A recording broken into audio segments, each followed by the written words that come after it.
Okay, let's make one thing clear from the get-go. 3-deck mixing is honestly the most fun like ever, right? So I found, right, once you've mastered your standard transitions, 3-deck mixing can honestly take your skills and even your passion for mixing to the next level, as it keeps you occupied the whole time.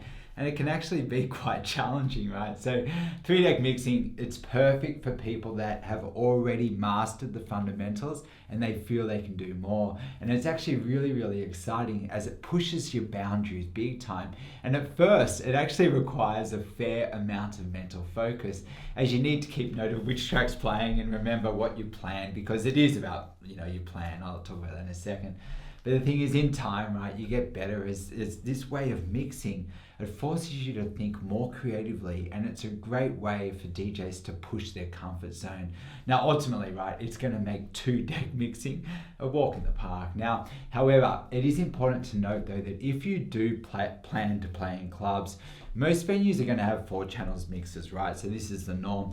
But here's the thing, they'll probably only have 2 CDJs at the club. So here's the thing, if you want to actually mix, like say you've put together a really, really cool, 3-deck routine, just take a 3rd deck with you. Honestly, fitting a deck here is going to be a lot easier than taking a controller and fitting it in. So, and the venue won't mind, they might actually be quite impressed. So that means I could have, I've got it there, a mixer, 2 channels, and I just basically take my 3rd deck with basically just an RCA cable and a power cable, just put it next to it. And you could probably even let the venue know in advance that you've got some cool 3-deck stuff and you want to take a 3rd deck along.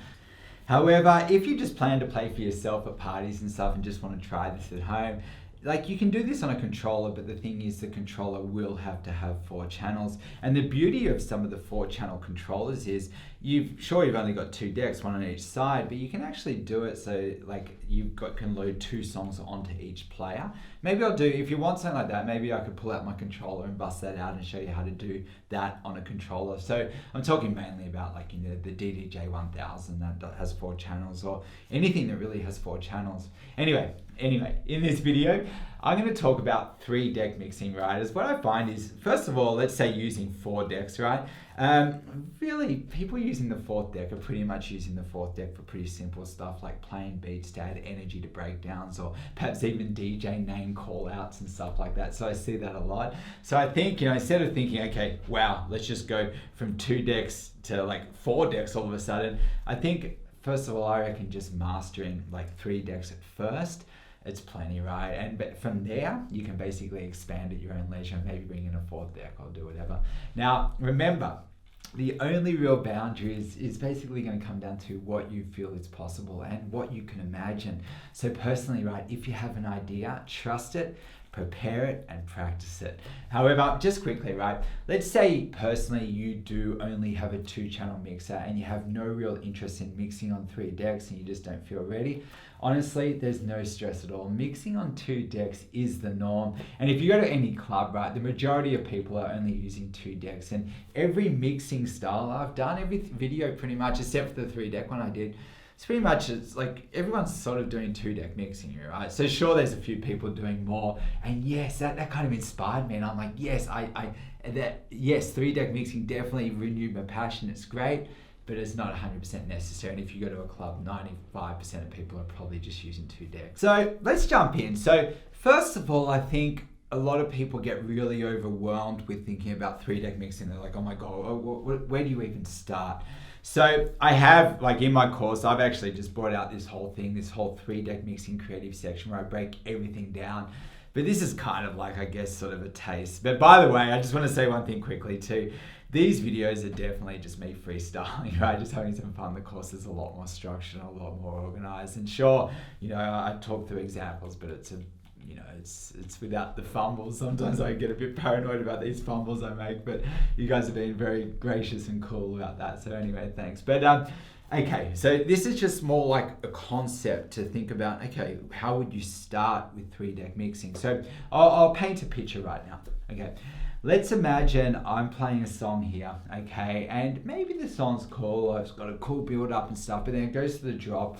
And let's imagine the chorus here isn't actually that intense, and maybe it goes for a couple of minutes, and I'm like, you know what, I'm kind of standing around not doing much. And this typical mixing is that then we'll come in after that chorus, probably into the break with our new song, playing together for however long, whatever, right? But let's say I'm like, okay, you know what, I'm standing around not doing much, there's not a lot going on top of this chorus. Maybe I could go grab a vocal, do kind of like a mashup on the fly. So maybe I could put a vocal on top of that chorus and then have them playing together. But then the problem with that is when using only 2 decks, then you might actually miss your mix out point, which you would actually be bringing your new song in. So that's where a 3rd deck could come in. So what I'm going to do in this one is, it's building up to go to the chorus. I could put a vocal on top of that chorus, and then I can use the 3rd deck as usual to actually come in after that chorus into the break, and then I could probably get that one out. Then I could keep it moving very, very quickly, and you're going to see it's kind of like fun, but that's the way to think about it. And like I said in my course, I've got a whole bunch of 3-deck challenges and different ways to think about stuff, and then incorporate it, and then I add all these effects to it and everything, and it gets crazy. But I think at first I might add effects now. We'll see what happens, right? I'll just go with the flow. But to be honest, let's say you're playing around with this at first, my advice would probably be to leave the effects out until you've kind of mastered the arrangement, and then you add the effects, and I go into massive detail about that in my course. But anyway, okay, so okay, let's give it a go. So, okay.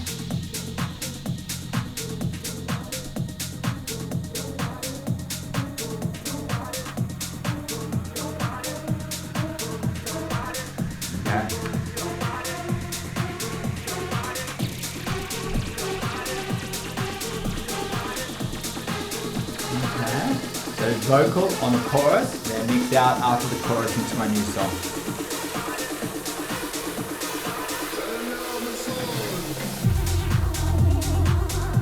Put the vocal up again. And if this chorus is too intense, you could always pull that one back a bit. I can play around with those, that's your levels in a way.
Okay, cool. And now I can start bringing it together. If I wanted, I could. I've got a loop going here. It's all beat match. I could start bringing in that right here, right now, on top of this chorus. If I wanted to know your patterns, let's give it a go. And then if I wanted to I could. This is what we're leaning towards. Let's say I go and roll here.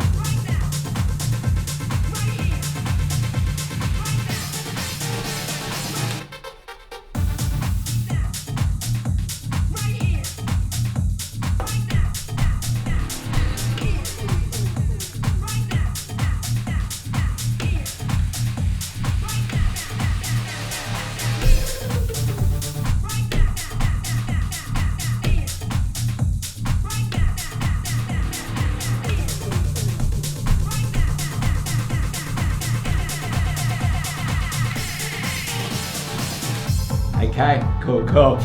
It's just about grabbing parts and structuring and putting routines together.